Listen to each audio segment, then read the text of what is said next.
Hey, what's going on everybody? Welcome back to the channel. So in this video, we're going to go over some update information on things that got added this week in PSO2 NGS. So let's jump on into it. So right away, I'm going to mention to y'all, you want to make sure you log into the game every day and try to do your dailies, because there's currently some new dailies that get added into the game today. And you can see right here, these daily login thankful tickets.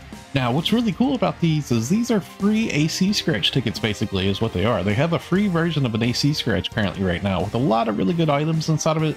A lot of like old emotes that got revived and all sorts of things like that. So it's going to be a good idea to try to log in once a day and do your dailies, because you can get a hold of these tickets here. And it's also a good idea still to try to do like one run of the limited time quest too, because the limited time quest will clear a daily order, and as well would also give you these SP scratch tickets. And not to mention that we still have the reward box April 24 medals here as daily orders too, so you can get a hold of those as well for running the limited time quest too. Now I'm going to show you all here on the screen what I'm talking about with this AC scratch. There's actually two versions of this one. This one here is the special AC scratch, the one that's a ticket version, 3rd anniversary thankful.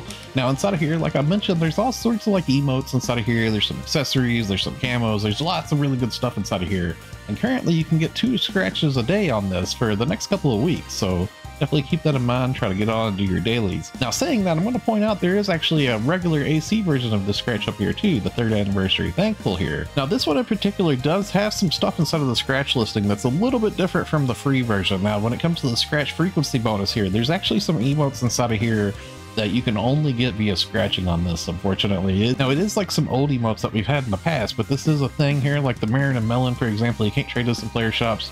But some of these emotes I get in here actually can be traded in player shops too, like 312 Lookup, for example. This one can be sold in player markets from Maseta. So being able to get a hold of free scratches for this is actually pretty huge. That's a pretty nice little thing that we have currently. So we do have another limited time quest that got added to the game today, and you're going to want to make sure that you do a run of this every day, because you'll get a hold of those scratch tickets that I mentioned earlier. So this is going to be over in the Redum region. This is the Drill Cascading Punishment Suppression Op. Now, the very first time that you clear this, you get a hold of 10 of those SP scratch tickets too, so it's definitely worthwhile to at least do it once. You should be trying to log in daily and hit it too, though. Now, you can see over here in the prize listing, we actually have like the Wingguard weapons going to be dropping over here, and as well you can get some more of those SP scratch tickets randomly too. So I did want to mention to you all that we do have a new Super Boost campaign going on in the game, and this is going to be only lasting for this week. Now, this is actually a whole 250% rare drop rate, as well fix the preset skill rate 250% too. So it's a really good time to get out there and try to farm for some of those Wingguard weapons, running the Urgent Quest, Darkfall Stallion and stuff like that. And even just running like PSE combat zones and stuff, you're going to get like more Maseta just off of the auto sell feature if you have that. Now in combination with that, this week we have something pretty important going on, and that's going to be the Super Seasonal World Trial Stellar Grace coming back to the game too. So if y'all never did Stellar Graces before, they're actually just like little pods that drop all over the map, and you have to go out and find them. You can get up to 30 of them, and it gives you like a personal boost for that day with like some extra like stats like rare drop rate and stuff. And then following that, the next day it gives even more boost depending on how many people on the ship went out and gathered them and stuff. There's like a maxed out boost that you can get the next day too. And there's like lots of good stuff that you can get inside of these Stellar Grace pods too, like star gems and stuff like that too. So keep in mind, you want to try to hit these every day. It should be happening every other day. We should be having the Stellar Graces that you'll have to go out to the world map and like collect and stuff. Now, one more boost I am going to mention that's going to be happening is going to be PSO2 Premium User Day. So this one's a little bit weird this time around. This actually is going to be starting just 2 hours before maintenance time.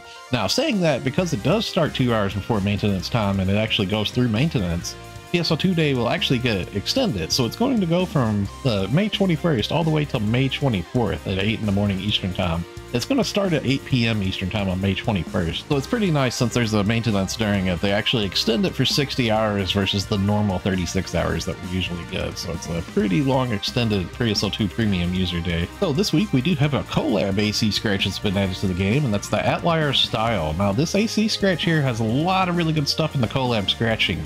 This actually has a lot of really good outfits inside of here. There's a lot of camos, there's a lot of hairstyles, build parts, mag forms, stamps, vital gauges, all sorts of things inside of this AC scratch listing here. There's a couple of music discs that are in here too. A lot of this stuff looks really good. It looks like the scratch actually has everything just basically new.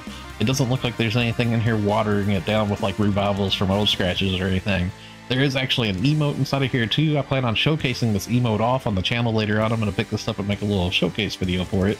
Now, whenever it comes to the outfits inside of here, there's a lot of really nice outfits too. Some of them like hide like the leggings, some of them like hide the different pieces of the outfit and stuff. Now, saying that, I did want to mention my friend Corone. She is currently working on a video that's going to show you what the differences are between all of these outfits, which pieces like hide, which pieces can change color.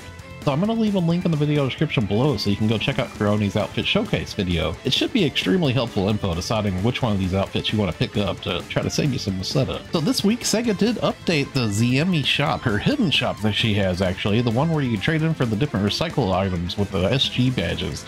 So if you come to ZME and you choose her item recycle shop that she has here, you can see they actually snuck in a whole bunch of different vocal performance emotes that we didn't have here previously.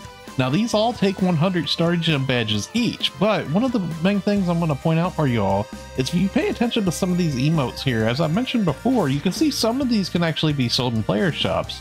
Like Vocal Performance 9 here, for example, in the middle of the screen there, you can see this one can actually be sold, whereas some of these other ones say not tradable in personal shops. So just make sure you pay attention, some of these can actually be sold.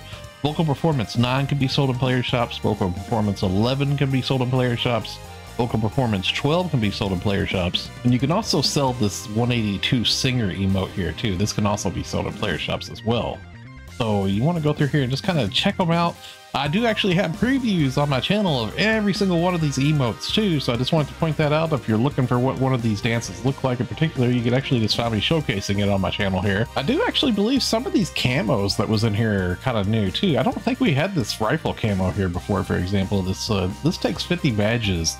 It's kind of like based off of like sweets or like a cake or something. It looks like it's all like made out of candy and everything. Now some of these Vocal Performance emotes aren't half bad. Like I'm a pretty big fan of like Vocal Performance 12, for example. This one's pretty cool actually, in my opinion. So I am a little sad that some of these emotes are going to be still account locked. You can't actually sell them all in player markets, sadly. And whenever it comes to needing 100 star gem medals to get each one of them, it's going to be a little rough. So you'll definitely want to kind of pick and choose. I would strongly suggest trying to buy these from the player markets on the ones that you can if you're interested in getting them. And really, honestly, I'm going to say, like, if you just want to make some quick masada, you could probably trade in for one of these and sell it in your shop for a lot of money right now too. So we do have another Arks record ranking this week, and this time if you open up your menu and you go to personal, then the Arks records random challenge records, you can see right here is the Helical line is the one that's going to be going on this week. Now, as always, it's a good idea to do one run of this so you get a participation badge. If you want to try to go really hard on it, you might possibly get silver or gold. Now, as always, I also like to mention if you have characters in multiple ships, make sure you do a run per ship because it's an individual ranking reward per ship. So you get more of those badges, which in turn you can use for those weekly star jumps. Now, the way that you would find this, if you open up your world map, you can find it over here in the Stia region. It's going to be right over here in the Medolia Outer Area 1. And it's right over here called the Helical line. You can see right here behind me is where you would find it. We have this cocoon right here. It's kind of like off to the side of the burning volcano and everything, so it's a little bit down this way. Okay, so that's going to wrap it up for the video. Thanks a lot for watching, everybody. Stay safe and have a wonderful day, friends. I'll see you all in the next one.